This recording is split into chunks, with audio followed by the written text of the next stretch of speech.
하나님의 말씀은 요한복음 5장 1절에서 18절입니다. 신약성경 요한복음 5장 1절에서 18절.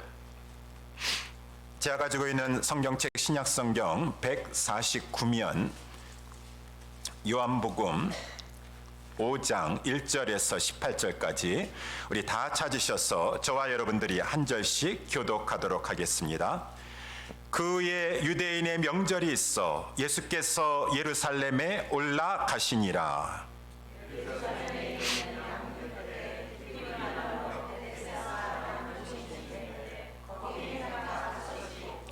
그 안에 많은 병자, 소경, 절뚝발이, 혈기 마른 자들이 누워 물의 동함을 기다리니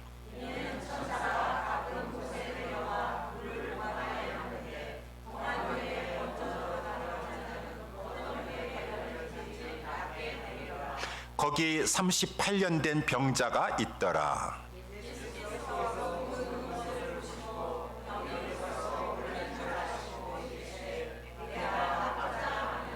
병자가 대답하되 주여 물이 동할 때 나를 못에 넣어줄 사람이 없어 내가 가는 동안에 다른 사람이 먼저 내려가나이다.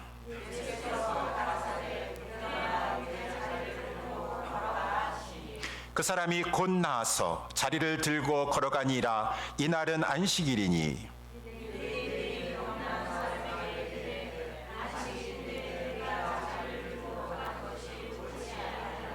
대답하되 나를 낫게 한 그가 자리를 들고 걸어가라 하더라 한데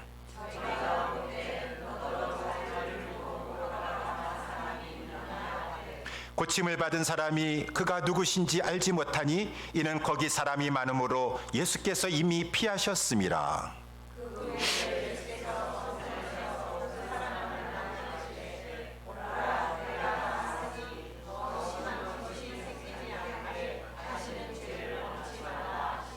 그 사람이 유대인들에게 가서 자기를 고친 이는 예수라 하니라.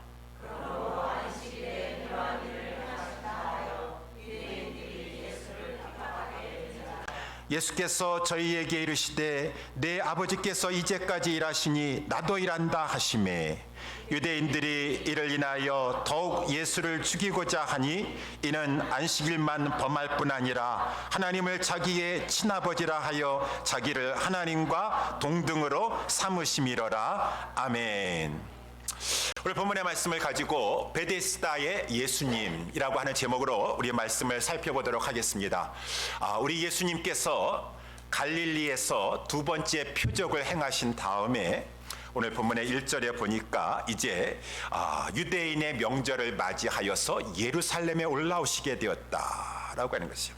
예루살렘 그 성 중에서도 성전을 중심으로 하여서 여러 문들이 있는데 거기에 동문도 있고 미문도 있고 샘문도 있고 어문도 있고 많은 문이 있는데 그 가운데 이 양문 옆에 이 베데스다라고 하는 연못이 있었는데 예수님께서 거기에 가셨습니다. 그 이 베데스다 연못에는 이렇게 이 네 귀 모퉁이에 행각이 세워져 있고, 행각이라고 하는 것은 지붕과 기둥만 있고 벽은 없는데 이제 그늘이 되는 것이죠. 그러한 곳에 가서 이렇게 쉴 수 있는 곳입니다. 그러한 행각이 이 네 모퉁이에 있고 중앙에 이제 행각이 하나 있고 5개 행각이 있었었는데 그 안에는 많은 병자들이 있었다라고 있어요. 그래서 그 안에 여러 많은 병자들, 또한 이 소경들, 절뚝발이들, 혈기 마른 자들, 이 손발이 마비돼 가지고 이렇게 수족을 못 쓰는 그러한 자들이 많이 누워 있었다라고 하는 것입니다. 아니 왜 여기에 이렇게 병자들이 많이 이렇게 들어와 가지고 병자들이 여기 들끓고 있나? 이 베데스다 연못에 그 이유는 오늘 본문에 이 3절서부터 가로치면서 거기 잠깐 이 설명이 되어 있는데 이 사람들이, 이 병자들이 다 지금 베데스다 연못의 물이 동하기만을 지금 학수고대하고 있는데 왜냐하면은 거기에서 전해져 내려오는 얘기가 있는데 물이 동할 때 이 물이 동할 때 그 사람들이 천사가 내려와서 물을 동하게 하는 것이다 라고 하는데 이 동한 후에 하여튼 그 물에 제일 먼저 들어가는 자는 어떠한 병에 걸렸든지 치료함을 받아서 병이 낫게 된다 라고 하는 그러한 이 말이 있기 때문에 지금 많은 병자들이 그 5개 행각에 꽉꽉 차가지고 물이 동하면은 거기 들어가려고 이제 그것만을 기대하고 있는 그러한 상황 속에서 예수님께서 지금 이 베데스다 연못에 오시게 되었다라고 하는 것이요. 그러시면서 이제 거기서 오늘 본문에 이 병자를 고치시는 세 번째 표적을 행하셨다. 표적이라는 것이 무엇입니까? 표적은 이적이죠. 기적을 말해주고 있습니다. 그런데 왜 이적이라 기적이라라고 말하지 않고 왜 표적이라고 말합니까? 이적인데 이 이적은 이적 자체의 의미보다도 뭔가를 가르쳐주고 있다라고 하는 것입니다. 마치 우리 이 손가락 표처럼 이 손가락 표가 가리키는 것은 나는 사인에 불과합니다. 나를 바라보지 말고 저 사람을 바라보세요. 저곳을 바라보세요. 라고 이 손가락을 할 때 우리는 이 손가락을 보는 것이 아니라 무엇을 지목하고 있나라고 하면서 그것을 바라보는 것처럼 이 이적은 예수님이 행하신 이적은 그 이적 자체의 의미보다도 바로 이 이적은 나를 바라보지 말고 예수님을 바라보라. 이적을 행하신 예수님을 바라보라. 그가 이러한 분이 아니시냐라고 하는 것을 보여주는 사인이기 때문에 표적이라고 하는 것입니다.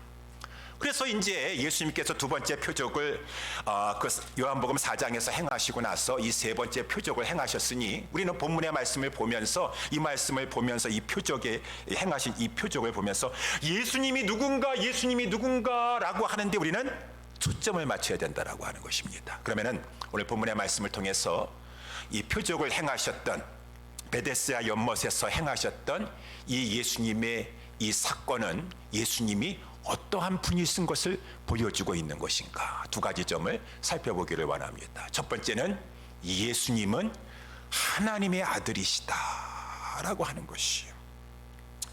예수님이 하나님의 아들이세요, 여러분. 예수님이 하나님의 아들이신데 그 예수님의 행하시는 것을 보니까 정말 그 예수님은 하나님의 아들이신 것이 맞구나라고 깨닫게 된다라고 하는 것입니다. 그것이 이제 오늘 본문에서도 몇 가지로 보여주고 있으니 여러분 오늘 본문에서도 이렇게 보게 되면은 이 구약의 하나님도 그렇고 오늘 본문에 나와 있는 예수님도 그렇고 어떤 사람을 살리실 때 거기에 있는 많은 사람이 있다 할지라도 어떤 사람은 살려주시고 어떤 사람은 그대로 두시고 우리 하나님, 우리 예수님은 자기의 원하시는 자를 살리신다라고 하는 것입니다. 오늘 본문이 그것을 이제 보여주고 있죠. 오늘 본문에 보니까 이렇게 이 4절 말씀에 보니까 여기 지금 베데스다 연못에 아까 우리 이 3절서부터 보니까 여기 병자들 되게 많습니다. 이 베데스다 연못 지금 행각마다 이 병자들이 많이 있습니다. 그런데 오늘 본문에서 보니까 그 많은 병자 가운데 예수님은 이 5절 말씀에 나와 있는 대로 38년 된 병자를 찾아가셔서 그를 고쳐주셨다라고 하는 것이요. 이것이 이제 이 구약의 여호와 하나님과 동일하시다라고 하는 것입니다. 여러분, 우리 구약에 보게 되면은 엘리야 시대 때 3년 6개월 동안 큰 흉년이 든 적이 있었어요. 그래가지고 막 이 흉년이 드니 모든 사람들이 막 이 먹을 것이 없어가지고 고통하고 있는데 특별히 그 시대에는 요즘은 과부들도 자기 잡이 있어가지고 잘 사는 사람들도 많이 있지만은 그 당시에 이 과부라든가 남편 없으면 살 수가 없어요.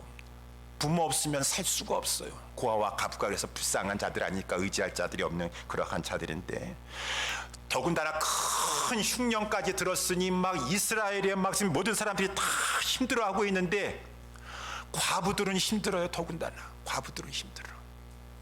그래서 이스라엘에도 과부들이 많이 있는데 하나님은 그 많은 이스라엘의 과부들 가운데 하나님의 종 엘리야 선지자를 보내지 아니하시고 이 하나님께서는 오직 시돈 땅에 있는 사르밧 과부에게 엘리사 선지자를 보내셔가지고 그 과부에게 밀가루 가루가 통에서 떨어지지 않냐고 기름이 마르지 않냐면서 그 과부를 하나님께서 공개하여 먹여주셨도다라고 돼 있고, 또 한 군데만 더 들으면은 우리 또 이 엘리사 선지자도 있지 않습니까? 이 엘리사 선지자 시대 때, 요즘은 문둥병자들이 많이 없는지 모르겠는데 그 이스라엘 역사책에도 보게 되면은 문둥병자들이 많이 있어요. 이스라엘에도 문둥병자들 많았을 것입니다.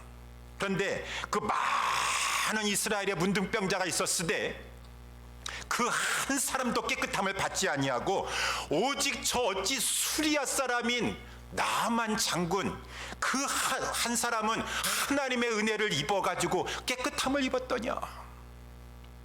구약의 하나님은 많은 문둥병자 가운데서도 특별히 어떠한 한 문둥병자를 고쳐주시고, 많은 과부 가운데서도 그 과부 고쳐주시고, 오늘 본문의 말씀해 보니까 예수님께서는 그 베데스다 연못에 많은 병자들 많이 있어요.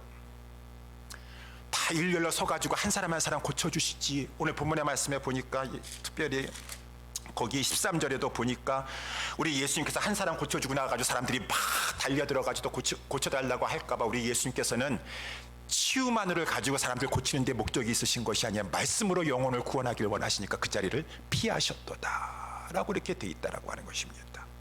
아무리 이런 것을 보면서 하나님, 우리 예수님은 정말로 unfair 하십니다. 불공평하십니다. 다 고쳐주셨어야죠. 그 베데스다 연못에 있는 사람들 다 고쳐주셨어야지 왜 그 한 사람만 고쳐주십니까? 하나님은 unfair 합니다. 그래가지고 하나님 안 믿으실 분 계셔요 여기서? 그래서 성경은 말씀해 주고 있지 않습니까? 로마서 9장 20절에도 말씀해 주고 있기를, 이 사람아 내가 네 귀에 지금 하나님을 가지고 실문하려고 하는 것이냐? 아니 토기장이가 자기 진흙을 가지고 자기의 뜻대로 원대로 하나는 귀 있을 그릇을 하나는 천 있을 그릇을 얼마든지 만들 권한이 다 있는데, 하나님께서는 이 자기의 그 원하시는 대로 긍휼을 베풀어 줄 자에게 긍휼을 베풀어 주시고, 하나님은 불쌍히 여길 자를 가지고 불쌍히 여겨 주시는데, 너가 지금 하나님 불공평하다고 unfair하다고 지금 힐문하려고 하는 것이냐? 누가 하나님 앞에 그렇게 말하겠어요? 다만 결론적으로 그 어떠한 사람 가운데 하나님께서 나를 찾아오셨어, 만져주시고 복음으로 구원시켜 주셔서 내가 하나님의 자녀가 되었다고 한다 그러면은, 하나님 웬 은혜인 것입니까? 웬 하나님의 은총인 것입니까? 왜 많은 병자 가운데 많은 죄인 가운데 하나님 주의 종을 보내셔가지고 복음을 듣게 하시사 나로 하여금 구원받도록 성령으로 본어게인 하게 하셨습니까? 하나님 감사할 따름입니다. 자랑할 것도 하나도 없어요. 다 똑같은 죄인이었었어요. 오히려 38년 된 병자는 더 그 죄병이 깊었는지 몰라요. 자랑할 거 하나도 없고 모든 것은 하나님의 은혜입니다. 찬송할 것뿐이라고 없다라고 하는 것입니다. 이렇게 우리 구약의 하나님과 우리 신약의 오늘 특별히 오늘 본문에서 보여주고 있는 베데스다의 예수님은 동일하세요. 일하시는 것이 동일하세요. 오늘 또한 이 예수님이 하시는 일과 하나님이 일하시는 것이 이렇게 동일하셔서 정말 예수님은 하나님의 아들이시구나라는 것을 깨닫게 해주시는 것은, 우리 구약의 하나님도 그렇고 우리 신약의 예수님도 그렇고 이 당신이 그래서 이제 원하시는 대로 구원하실 사람을 찾아가 주셔서 구원해 주시는데, 그 자가 절망이 깊을 때 찾아가 주신다라고 하는 것입니다. 오늘 본문의 말씀이 그것을 보여주고 있죠. 그래서 6절 말씀에 다시 이렇게 보게 되면은 거기에 38년 된 병자가 있었어요. 그래서 예수님께서 그 많고 많은 병자 가운데 38년 된 병자를 찾아가셨습니다. 그 누운 것을 보시고 병이 오래된 것을 예수님은 아셨습니다. 그런 다음에 우리 예수님께서 우리 예수님께서는 그 자가 뭐 병만 오래된 건가 38년 됐나 그 정도만 아시는 것이 아니시죠. 마음의 깊숙한 곳에 보세요. 우리 주님은 여러분들의 마음에 깊숙한 것, 그 누구도 모르는 것, 그것을 예수님은 마음의 중심을 보시는 분이시라는 것입니다. 38년 된 병자의 마음을 중심을 보니까 참으로 절망이 깊숙하게 자리 잡고 있어요. 절망, 낙심, 좌절. 그래서 오늘 본문의 말씀에 보세요. 예수님께서 그 병자에게 내가 낫고자 하느냐라고 했더니만은 이 병자가 하는 얘기입니다. 7절에 주여, 물이 동할 때 나를 못에 넣어줄 사람이 없어서 내가 가려고 하는 동안에 다른 사람이 먼저 내려가나이다 라고 하는 참으로 절망스러운 이렇게 이 안타까운 하소연을 이렇게 이제 하게 된 것이었어요. 아유, 참 그 예루살렘에 살고 있는 그 사람들 참 인심이 무정하구나. 사람들이 인정이 하나도 없구나. 38년 동안 저렇게 병막 가운데 살고 있으면서 그 고침 한번 받으려고 거기 그렇게 오랜 세월 동안 들어가려고 하는데 몸을 움직이지 못해가지고 그냥 남보다 빨리 들어가야 되는데 들어가지 못하는 사람 좀 알고 있으면은 누군가 좀 가서 좀 도와주지. 아유, 그때나 이때나 다들 건강한 사람들은 또 바빠요. 자기 살기 바빠가지고 뭐 38년 동안 저렇게 막 그냥 지금 몸을 움직여가지고 그 못에 들어가고 싶은데 그 안타까운 상황 가운데서 또 가가지고 도와줄 사람이 하나도 없었던 것이니까. 없었어요. 그래가지고 이 또 얼마나 사람들이 거기 병자들은 또 어떻게 했겠어요? 병자들은 다 물 동하기만을 기다리면서 지금 남의 사정 봐줄 때가 있어. 내 병부터 고쳐야 되겠지. 내 병부터 고쳐야 되겠지. 그러니까 그냥 다 물이 동하기만 하면은 자기부터 들어가려고 막 하니까 물이 몇 번 동했는지 모르겠는데 38년 동안 물이 몇 번 동했는지 모르겠는데 이 38년 된 병자는 아주 많이 좌절이 됐을 것이에요. 그 긴 세월만큼. 아니, 많은 사람들은 들어가서 막 고침받았다라고 막 나음받았다라고 하는데 이 38년 된 병자는 누군가 좀 도와주지. 그러면 나도 고침받을 수 있는데 도와줄 사람이 이렇게 아무도 없나 봐요. 아무도 없어요. 그러니 그 심령이 오늘 7절에 나와 있는 대로 나 좀 도와줄 사람이 아무도 없어가지고 내가 좀 어떻게 해서든지 가보려고 하면 조금만 일찍 가면 될 텐데 다른 사람이 먼저 들어갑니다. 다른 사람이 먼저 들어갑니다. 절망하고 있었습니다. 낙심하고 있었습니다. 이때 주님이 찾아오셨다라고 하는 것이. 이 구약의 여호와 하나님도 그러시고 하나님께서는 찾아오셔서 구원의 역사를 베풀어 주셨을 때 그 당신의 사랑하는 자가 깊은 절망에 있었을 때 역사하시기를 기뻐하시는 하나님이신 것 같아요.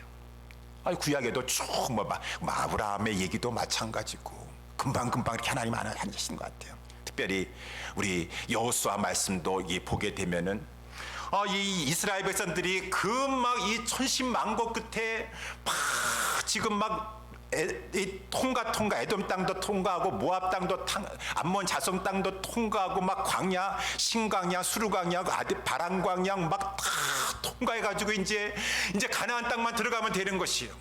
가나안 땅만 들어가려고 이제 다 요단강 앞에 서게 되었는데 하필이면은 또 그냥 이때가 모맥을 거두는 때가 돼가지고 막 그냥 물이 넘쳐가지고 평상시에는 발목까지만 밖에 안 왔었는데 지금은 막 언덕까지 넘치니까 건널 수가 없는 상황이니 언제 이 시기를 언제까지 기다리라고 하는 것이요. 갑자기 여기까지 하다 보니까 그 요단강 건너려고 하는 상황을 보니까 상황이 너무 절망스러워요. 낙심이 되는 것이요. 왜 하나님께서는 구약의 하나님도 그렇고 우리 신약의 오늘 본문의 말씀에 베데스다 예수님도 그렇고 왜 이렇게 절망스러운 상황까지도 인도하셔서 낙심하고 좌절할 때 주님은 찾아오시고 구원해 주시는가? 그것은 그 상황, 절망스러운 상황, 도저히 내가 할 수 없는 상황, 그 상황이 돼야지 우리 하나님을 전적으로 의지하기 때문에. 사도 바울이 그런 말씀하지 않았습니까? 하나님 말씀 고린도후서 1장 8절에서 9절. 형제들아, 우리가 아시아에서 당한 환난을 너희가 알지 못하기를 원치 아니하노니 힘에 지나도록 심한 고생을 받아서 살 소망까지 끊어지고 우리 마음에 사형 선고를 받은 줄 알았으니 이는 우리로 자기를 의뢰하지 말고 오직 죽은 자를 다시 살리시는 하나님만 의뢰하면서 너는 선교 사역을 감당해야 될 것이니라. 다른 거 의지하고 상황 좋고 형편 좋아가지고 이러면 될 것 같아 자신감 내 넘치고 그러할 때는 하나님이 역사를 안 하시오. 철저하게 상황을 보고 여길 보고 사람을 보고 형편을 보더라 할지라도 도저히 될 수 없습니다. 안 돼요. 할 수 없습니다. 할 때 이제 내가 일어나서 내가 새 일을 행하리라 라고 말씀해 주시니, 그래서 아까 우리 예배 처음 드릴 때 제가 임내 말씀으로 읽었던 시편 146편 3절 5절, 하나님의 백성들아 방백들을 의지하지 말아라. 두림이 없는 인생도 의지하지 말라. 오직 너희는 야곱의 하나님으로 자기의 도움을 삼고 여호와 그 하나님께만 소망을 둬야 되지 않겠느냐. 하나님께만 소망. 그때 하나님이 역사하시니 전심으로 하나님만을 바라보라. 하나님만을 의지하라. 그때 하나님이 일어나셔서 역사하시니 라고 말씀해 주고 있으니, 그렇기 때문에 여러분, 절망스러운 상황이 어떻게 보면은 그때가 기회가 되는 것이에요. 기회가 되는 것이에요. 그냥 절망스럽고 낙심하고 좌절할 만한 상황이지만 오히려 그때는 걱정하지 말고 오히려 원망하지 말고 오히려 소망을 가지고 내가 정말 이 상황에서도 다른 것 의지할 것 찾고 있는가, 하나님만을 신뢰하는가, 자기 자신을 살펴야 될 것이고, 이제는 바랄 것이 아무것도 없구나. 바랄 수 없는 중에 주님만을 신뢰할 때 주님이 역사해 주실 것을 기대하라, 그 말인 것입니다. 그래서 우리 찬송 복음성가 많이 부르지 않습니까? 날이 저물어 갈 때, 빈들에서 걸을 때, 그때가 바로 하나님의 때. 내 힘으로 안 될 때, 빈손으로 거둘 때, 그때 믿음으로 고백하세요. 여호와 이래. 하나님이 이루시리라. 하나님이 예비해 주시리라. 주가 일하실 것이다. 주가 일하실 것이다. 주님만 전적으로 신뢰하면서 자기 자신을 아낌없이 내어 맡기는 자에게 주님이 일하실 것이다. 주가 일하실 것이다. 주가 일하실 것이다. 소망이 없고 동서남북을 바라본다 할지라도, 바라봐도 다 내가 의지할 것이 없다 할지라도 하나님은 살아계시니 하나님 당신만 의지합니다. 절망스러운 상황이 오히려 소망이 넘치게 되는 것이고, 그때가 하나님의 때인 것을 줄 믿으시기 바랍니다. 이렇게 예수님과 하나님의 일하시는 것이 동일하신데, 또 오늘 본문의 말씀에 보니까 우리 구약의 하나님도 그러시고 신약의 예수님도 그러시고, 이렇게 하나님의 일을 하시기 전에 먼저 그 마음에 소원을 불러일으키세요. 믿음을 불러일으키세요. 오늘 본문의 말씀, 그래서 6절에 보니까 우리 예수님께서 그 38년 된 이 좌절하고 절망하고 있는 그러한 자를 그냥 먼저 고쳐주시는 것이 아니라 소망을 일으킵니다. 믿음을 거기서 이제 세워주시려고 하시는 것이에요. 그러니까 주님이 물어보셨어요. 내가 낫고자 하느냐라고 이렇게 질문하셨어요. 이 말은, 이 질문은 소망을 주시는 분이에요. 우리 예수님의 그 권위와 인자하심과 그 주님의 놀라운 하늘의 이 영권을 가지고 내가 낫고자 하느냐. 그 누구도 나에게 찾아와가지고 도와줄 것 같은 그런 말 한마디도 하지 아니하였었는데, 어떠한 분이 찾아오셔서 정말 그분은 말씀하시는 것이 다른 서기관과 바리새인과 같지 아니하고 권위도 있으시고 사랑도 있으시고 인자하심이 넘치는 그분께서 내가 낫고자 하느냐라고 하니, 그분을 바라볼 때 이 사람이 나를 고쳐주시려나 보다, 나를 도와주려나 보다 소망이 있게 되는 것이고, 낫고자 하느냐, 내가 너를 건져줄 수 있다 라고 하는 말씀처럼 들리니까 그분에 대한 믿음이 생기게 되는 것이에요. 구약의 하나님도 마찬가지 아니시겠습니까? 여러분, 유대 백성들이 다 하나님의 징계를 받아가지고 바벨론 포로로 끌려가게 되었어요. 거기서 우리 한국은 36년 동안 저거 했어도 그렇게 오랜 세월 힘들었었는데 2배나 되는 70년 동안 포로 생활하게 되었습니다. 70년이면 다 이제 민족 정신도 다 말살되고 완전히 흩어져 가지고 안 돼요.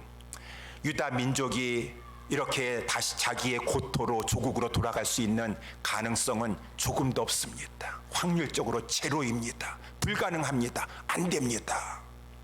라고 하는, 그것은 마치 죽은 사람 살아나는 것 같아요. 죽은 사람은 어떻게 살아납니까? 죽은 사람 부활하는 것 같아요. 안 돼요. 할 수 없어요. 그때 하나님은 역사하신다라고 하는 것입니다. 이스라엘 망하고 나가지고 1, 2년 이후에 아직까지는 그래도 저거 그 사람들 그래서 막 저거 할 때 70년 돼가지고 다 이제 죽은 송장과 같았을 때, 그때 그래서 우리 하나님께서 이스라엘 백성들을 사람은 할 수 없다 하셔도 하나님은 하실 수가 있었어요. 그렇지만 하나님께서는 먼저는 이스라엘 백성들이 소망과 믿음을 가지고 있어야 돼요. 소망과 믿음 가지고 기도해야 되는 것이에요. 그러니까 우리 하나님께서 에스겔 선지자에게 주시는 것은 바로 이스라엘 백성들이 가서 선포하라고 이스라엘 백성에게 주시는 말씀이죠. 그러니까 이스라엘 백성을 주라고 하는 말씀을 갖추기 위해서 하나님께서 에스겔 선지자를 권능으로 저 마른 뼈가 가득한 골짜기로 데려가셨습니다. 그래가지고 에스겔 선지자가 그 골짜기에 가보니까 온통 이 마른 뼈들이 그냥 있는데 심이도 많을 뿐만 아니라 아주 말랐더라. 매우 말랐습니다. 조금도 생명이라는 것은 조금도 없어요. 불가능합니다. 전혀 안 됩니다. 근데 그때 하나님께서 질문하시잖아요. 에스겔아, 이 뼈들이 능히 살겠느냐? 능히 살겠느냐? 질문하신다라고 하는 것입니다. 여러분, 그 질문이 에스겔 선지자에게 믿음을 주는 것이고 소망을 주는 것이에요. 그러니까 대답하지 않습니까? 안 됩니다. 할 수 없습니다. 안 되죠. 하나님 그렇게 말씀하신 것이 아니라 하나님 편에서 안 되는 것이 어디 있겠습니까? 죽은 자도 살아날 수 있습니다. 마른 뼈들도 하나님 생기가 들어가서 살아날 수 있음을 믿습니다 라고 하는 것이.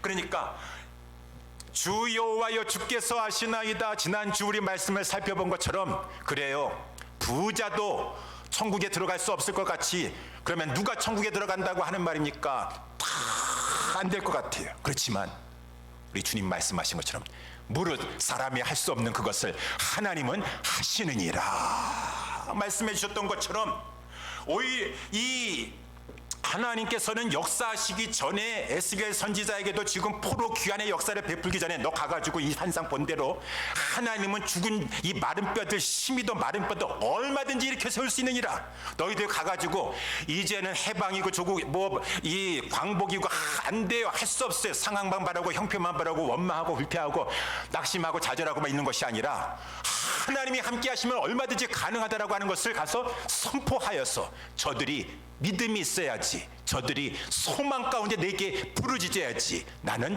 역사를 베풀 것이니라. 하나님은 역사를 베풀기 전에 먼저 믿음과 소망을 주시는 하나님이신 것을 믿으시기 바랍니다. 그래서 오늘도 우리 예수님께서 이 38년 된 병자를 찾아오셔가지고 그저 그냥 불쌍하니까 먼저 이렇게 세운 것이 아니라 믿음을 주십니다. 믿음의 약속을 주십니다. 소망을 주십니다. 이렇게 우리 예수님은 하나님의 아들이시라 그 하시는 일이 동일하시다라고 하는 것이죠. 마지막으로 한 가지 더 보면은 우리 예수님이 하나님과 어떻게 이렇게 동일하신가? 말씀으로 역사하신다라고 하는 것이죠. 말씀으로 역사하신다. 그래가지고 오늘 본문에 이 8절에 보니까 예수님께서 이제 이 자에게 내가 낫고자 하느냐라고 하니까 그 막 우리 인자하신 예수님, 권위가 있으신 예수님, 그분이 나한테 말씀해 주시니까 그분을 주목하면서 그분을 믿음을 가지고 신뢰하면서 바라봤을 때 우리 예수님께서 말씀해 주시는데 일어나라, 내 자리를 들고 걸어가라 라고 우리 예수님께서 선포하시니 그 말씀이 떨어지기가 무섭게 9절 말씀해 보니까 그 사람이 곧 나았도다, 곧 나았도다. 그래서 자리를 들고 걸어가게 되었도다. 여기에 곧 나았도다. 우리 예수님의 이 능력이 얼마나 그 말씀의 능력이 비상한 능력을 가지고 있는지, 어찌 그 38년 동안 이 누워만 지낸 사람이 이 완전히 뼈마디가 다 말라 비틀어져 가지고 근육도 다 사라져 버릴 것이고 힘도 없어 가지고 일어나려면은 일어난다 할지라도 슬로우 모션으로 일어나야 되겠죠.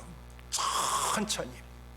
어찌 그런 일이 의학적으로 될 수가 있겠습니까? 된다 할지라도 진화가 돼야 되겠죠. 진화가 그런 게 어디 있어요? 하나님 말씀하시면 반드시 된다는 것을 창세기에서도 보여주고 있는데, 하나님께서 빛이 있으라 하시니 빛이 있고 물이 궁창 가운데 있어서 갈라져라 하니까 갈라지게 되는 것이고, 그 말씀이 떨어지기가 무섭게 모든 것이 곧 일어나는 우리 하나님의 말씀은 권능이 있어서 무슨 되는데 그래도 상식적으로 생각하는데 시간이 좀 걸려야 되지 않겠습니까?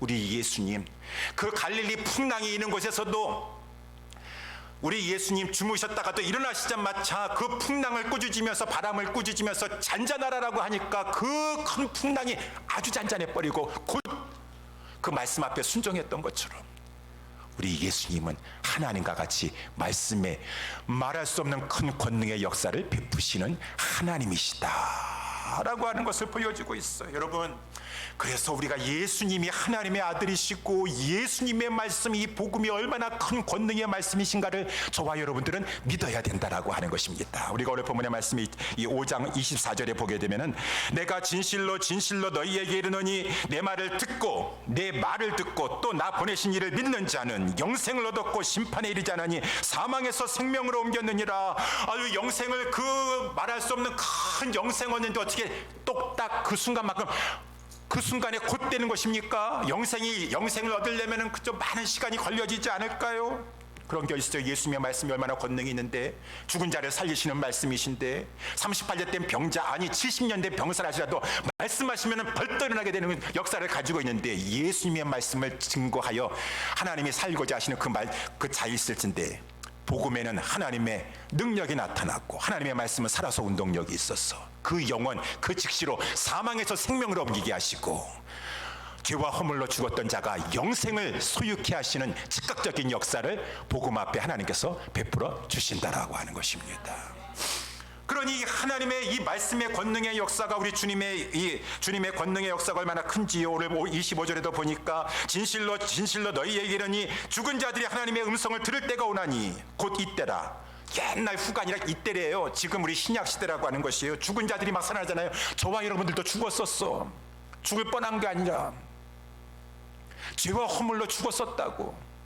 죄와 허물로 다 죽었었는데 이때라. 이제는 죽은 자들이 막 살아나느니라. 마른 뼈들이 살아나는 것 같이 죽은 자들이 살아나서 죄와 허물로 죽었었는데 복음을 통해서 성령님 역사해 주시니까 생기가 들어가지고 저와 여러분들이 살아나게 되었도다. 야, 이것이 우리 주님의 말씀의 권능의 역사가 된다라고 하는 것입니다. 권능의 역사가 된다라는 것이.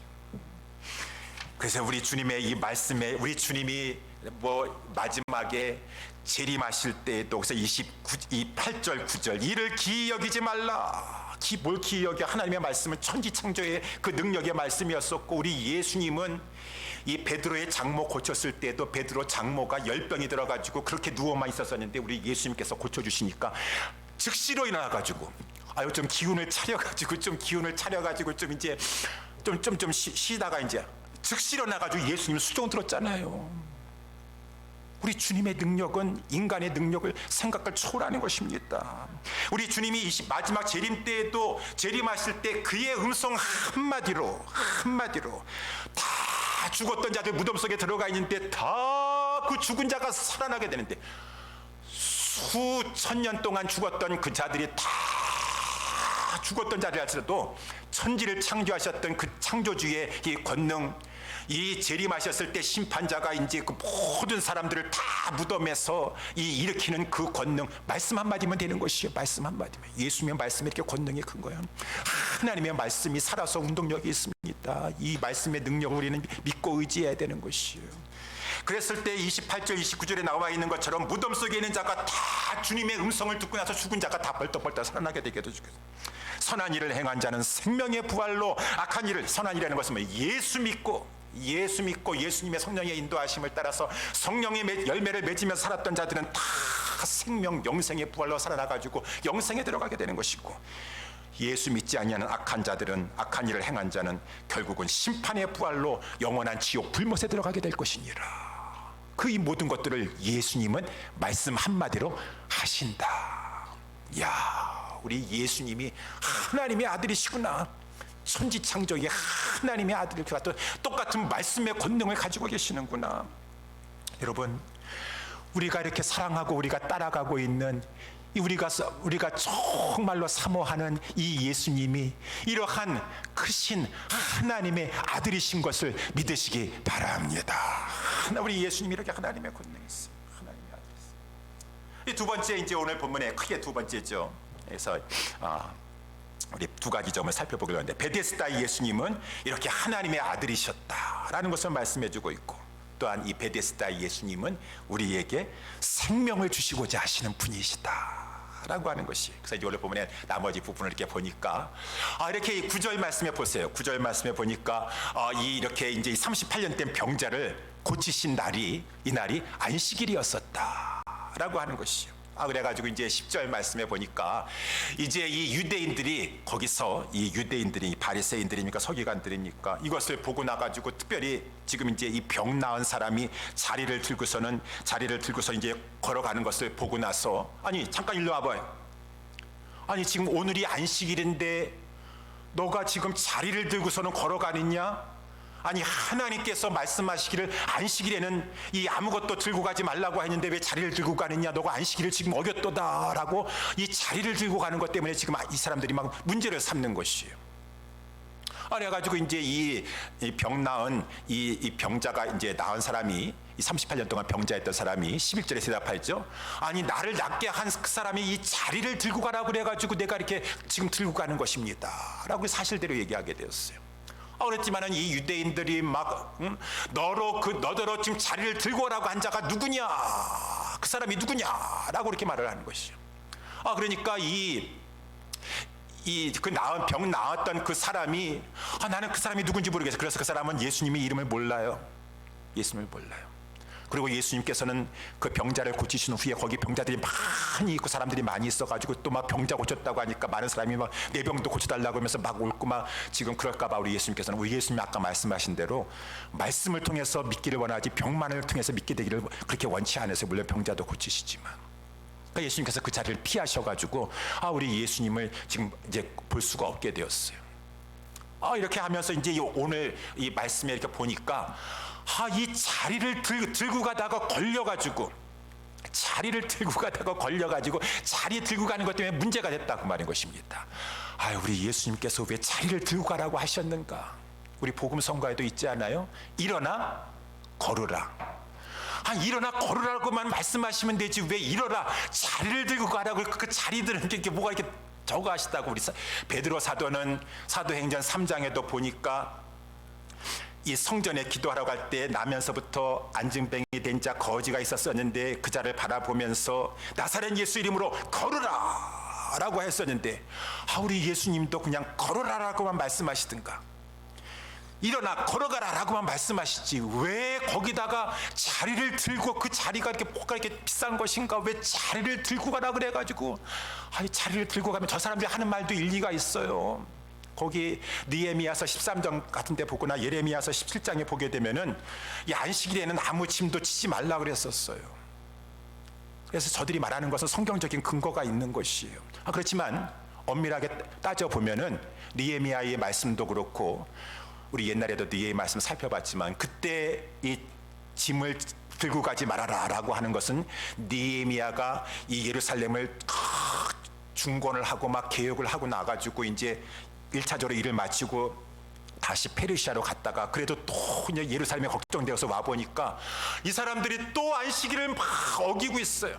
안식일날 장사한다 그래가지고 지금 막 장사하는 사람들이 막 지금 성문에 왔다 갔다 하고 있고, 저 두로에서도 막 사람들이 와가지고 이제 막 그러니까 물건을 막 팔려고 막 하고 있으니까 이 성문을 다 닫고 성문마다 막 종자를 둬가지고, 하여튼 안식일에 무슨 물건 판다라고 해가지고 물건 사고 팔고 해가지고 운반하는 그러한 짐은 짓지 못하도록 다 이렇게 명령했던 것이 느헤미야서 말씀이라든가, 하여튼 이 예레미야 말씀도 이 영업상에 주일날 물건 사고 파는 것에서 이 물건 하지 말라는 것인데, 그러한 주일날 물건 사고 팔고 그러한 것을 하지 말라라고 하는 것이지, 휴대하는 거 조금 그거 가져갔다고, 자리 가져갔다고, 그거는 영업하는 것이 아니잖아요. 물건 사고 파는 것이 아니잖아요. 거기까지 지금 바리새인들은 적용해가지고 하나님의 율법을 가지고 딱 백성들을 억압하는데, 모든 짐은 조금도 짓지 말아라, 휴대하고 있는 것은 다 휴대하지 말아라라고 하고 있으니,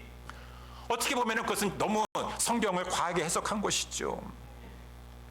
그런데 어쨌든 간에 이렇게 이제 이 사람들이 자기네들은 옳다라고 하면서 자리를 이제 막 들고 간 것을 가지고 문제를 삼았다 그 말입니다. 그래서 그래서 오늘 본문의 말씀에 이제 보니까 이제 이 예수님께서 나중에 그 38년 됐다가 병 나은 사람을 만나셨어요. 만나신 다음에 보라, 내가 나았으니 더 심한 것이 생기지 않게 다시는 죄를 범치 말라라고 하시면서 이제 가게 되었고, 그때 아마 이제 이 사람이, 이 38년 된 병자가 그 예수님의 이름과 예수님이 누구신지 알게 됐던 것 같아요.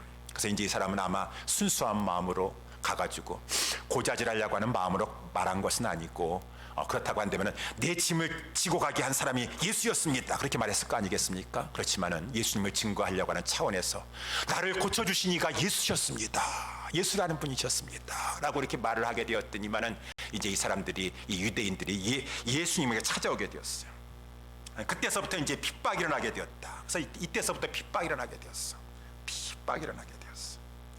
그러면서 17절에 보니까, 그래서 이제 막 이 사람들이, 유대인들이 와가지고 예수님을 막 핍박하고 막 지금 막 잡아다가 죽일 것 같아. 안식일 너가 어겼고 남을 어기겠다라고 해서 막 할 것 같으니까 예수님께서 뭐라고 말씀하셨냐면, 내 아버지께서 이제까지 일하시니 나로 일한다 라고 이렇게 말씀하신 것이요. 우리 예수님 또 왜 그런 말씀을 또 왜 하실까? 저들은 그걸 받아들이지 못해요. 예수님, 더군다나 예수님이 하나님을 가지고 내 친아버지다라고 한다 그러면 저 사람들 그냥 난리 납니다. 난리 나요. 아니나 다를까 유대인들이 18절에 보니까 이를 인하여 더욱 예수를 죽이고자 하니 이는 안식일만 범할 뿐 아니라 하나님을 자기의 친아버지라고 하여 자기를 하나님과 동등됨으로 삼았더라. 예수님 왜 그렇게 하셨어? 그냥 일어나 걸어라라고만 하시지 왜 자리를, 예수님 너무 생각이 없으셔가지고 그러셨나? 왜 그러셨어요? 예수님 왜 그렇게 하셨습니까? 예수님 왜 자기 자신이 친아버지라고 하면서 저 사람들 이렇게 좀 듣기 싫어하는 말을 왜 하셨어요? 예수님 하시지 마시지 왜 그렇게 하셨어요? 예수님 우리에게 생명 주시고자 십자가의 길을 가시려고, 십자가의 길을 가시려고. 이때서부터 저들은 예수님을 핍박하기 시작하면서 예수를 죽이고자 하면서 결국은 이제 예수님을 십자가로 끌고 갈 것을 예수님이 모르셔가지고 실수하셨을까요? 예수님 실수하셨네. 아니에요, 아셨어요. 아까 우리 6절에 나와 있는 대로 예수님은 누워있는 병자가 그 병이 얼마나 심각한지도 물어보지 않아서도 다 아셔요. 마음의 깊은 좌절감도 아셔요. 예수님이 왜 모르시겠어요? 과부의 두렙돈의 그 생활비 전체랑 그것까지 훤히 알고 계시는 주님이신데, 우리 예수님이 자리를 들고 가라고 하여가지고 그 자리가 발각돼서 결국은 예수님에게 핍박이 이제 시작될 것을, 하나님의 아들이라고 하면 저들은 신성모독죄에서 예수님 십자가로 끌고 갈 것을 예수님께서 왜 모르셨겠어요? 아시죠? 그런데 왜 그렇게 하셨어요? 십자가에서 죽으셔야지 우리들에게 생명을 주실 수 있기 때문에, 영생을 주실 수 있기 때문에. 그래서 우리 예수님께서 우리에게 영생을 주시기 위해서 인자가 되셨도다. 이 빌립보서에서 2장에서 말씀해주고, 우리 예수님은 겸손하신 분이 아니시냐, 너희들도 이 마음을 품어야 될 건데, 그는 근본 하나님의 본체시나 하나님과 동등됨을 취할 것으로 여기지 아니하시고 인자가 되셨고 사람이 되셨고, 사람이 되실 뿐만 아니라 더 낮아지셔서 십자가에서 죽기까지 순종하시면서 죽으셨습니다. 그러실 때 하나님이 그를 인자가 되시고 지극히 십자가까지 낮아지신 그 예수님을 지극히 높은 곳에 올리셔가지고 하늘과 땅의 모든 권세, 특별히 영혼 구원하는데 생명 권세, 심판 권세, 하나님께서 예수님에게 다 위임하시고, 예수님이 그것을 가지고 생명 권세를 가지고 자기 원하시는 자들을 가지고 살리시도록, 마지막에 다 이 죄인들을 심판하시도록 우리 하나님께서 그렇게 하셨으니, 우리 예수님은 승천하시사 하나님 보좌 우편에서 당신의 하나님의 택하신 자들, 당신의 백성들을 구원하시사 생명 주시고 영생 주시고자 인자가 되시고 낮아지시고 십자가의 길을 가셨도다. 우리 26절 27절에 보니까 아버지께서 자기 속에 생명이 있음과 같이 아들에게도 생명을 주. 우리 예수님은 영원 전서부터 하나님, 이 제2 하나님이시니까 생영생이 있으시죠. 그렇지만 특별히 이런 생명 권세를 가지고 하나님의 구속 사업을 할 수 있도록 그 생명 권세를 주어 그 속에 있게 하시고, 또 인자됨을 인하여 심판하는 권세를 주셔서 그 권세를 가지고 당신의 택한 백성들을 구원하고 생명을 주고 영생을 주라라고. 우리 예수님은 우리에게 생명 주시기 위해서 그럴 줄 아셨지만, 자리를 들고 가게끔 하면은 예수님 핍박이 시작되고 십자가의 길을 아셨지만 그 길을 자원하여 가셨도다. 마지못해서 피하려다가 잡혀가신 것이 아니라 자원하여 우리를 위해서 생명 주시고자, 목숨 주시고자 십자가의 길을 가셨도다 라고 하는. 그래서 저와 여러분들이 38년 된 병자보다도 더 깊은 죄병에 걸려 있었던, 영원한 그 죄병 가운데 헤어나오지 못하고 멸망에 들어갔던 저희들이 예수님이 이 핍박으로 인해서 십자가를 자원하셔 가셔서 구원함을 받고 영생을 얻게 되었다라고 하는 것입니다. 38년 된 병자가 얼마나 기뻤을까요? 38년 동안 일어나가지고 맘 놓고 걷기도 하고 뛰기도 하고 해보지 못했던 자가 얼마나 기뻤을까요?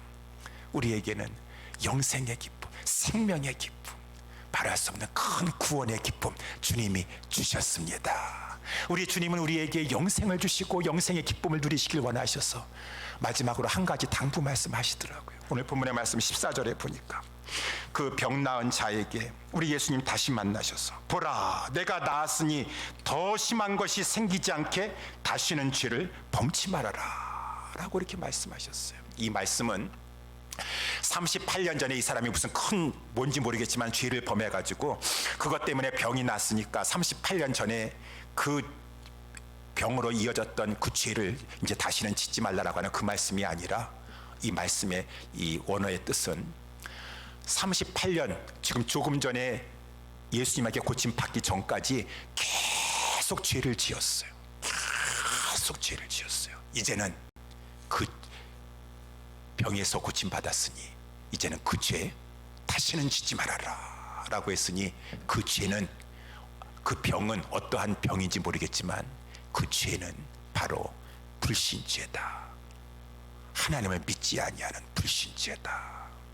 여러분, 하나님을 믿지 아니하고 하나님이 보내주신 예수 그리스도를 믿지 아니하는 그 불신죄가 바로 죄병으로 이어지는 것이고, 이것이 영원한 멸망으로 들어가게 하는 가장 무서운 죄인 것입니다. 이제 너가 나음을 받았으니, 너가 중생함을 받고 생명을 얻고 영생을 얻었으니 다시는 하나님을 믿지 못하고 예수님을 믿지 아니하고, 히브리서의 말씀에 보니까 핍박이 일어나고 환난이 일어나고 막 고난이 일어난다고 해서 다시 돌아가려고 하느냐? 다시 돌아가면은 속죄의 제사가 없도다. 하나님만 독, 어떠한 상황이 있더라도 불신의 죄 짓지 말아라. 다시 배교의 죄 짓지 말고 하나님만 더욱더 의지하고 살아가고, 하나님만 의지하면서 주님 신뢰하면서 갈 때, 죄를 멀리 할 때 구원의 기쁨이 더 풍성해진다라고 하는 것입니다. 하나님이 우리를 영생을 주시고 그 천국으로 우리를 인도하고 계시는데, 죄 지으면 구원의 기쁨을 잃어버리게 되는 것이요. 다시는 죄 짓지 말고 하나님 사랑하라, 주님 따라가라 라고 말씀해주고 있으니, 사랑하는 우리 예수사랑교회 성도 여러분들이요, 베데스다에 찾아오신 그 예수님은 하나님의 아들이셨었고, 바로 38년 된 병자는 나였습니다. 내가 죄로 말미암아 죄병에 걸려서 죽었던 자였었는데, 많고 많은 사람 중에 왜 주님이 나를 찾아오셨소? 나를 구원해 주시고 죄병에서 치료해 주셨습니까? 사랑하는 성도 여러분들이요, 우리는 하나님의 은혜 앞에, 구원의 은혜 앞에 이것도 자랑할 거 하나도 없어요. 내가 빨리 들어가서 저거 했죠, 내가 예수님 오라고 해서 내가 저거 했죠. 아니에요. 하나님의 선물입니다. 구원의 은혜인 것입니다. 감사하시면서 이제는 우리가 영생을 받아서 사망에서 생명으로 옮겨졌어요. 이미 생명으로 옮겨졌어요. 여러분, 지금 눈에는 보이지 않지만 여러분이 서 계신 곳이 사망의 자리가 아니라 생명의 자리요. 예수 믿어서 은혜 입어가지고 이제는 심판에 이르지 아니하고, 죽어도 그 영혼은 천국 가고 이 육신도 흘러 돌아갔다 할지라도 우리 주님 재림하시는 음성 속에서 다 생명의 부활로 하나님의 영광 가운데 새 하늘과 새 땅에 들어가게 될 것인데, 하나님 앞에 감사해야 되지 않겠습니까? 찬송해야 되지 않겠습니까? 그리고 나를 살려주신 주님, 주님의 말씀의 능력이 참으로 기이하고 놀랍소도이다. 이 말씀 나에게 바뀌어주셨으니 내가 이 말씀을 전하였소. 성령님 역사하시 당신의 뜻 가운데 구원하실 자를 많이 구원하여 주시옵소서. 복음을 증거하며 살아가는 하나님의 위대한 우리 백성들, 우리 주의 종들 다 될 수 있게 되기를 예수님의 이름으로 축원합니다.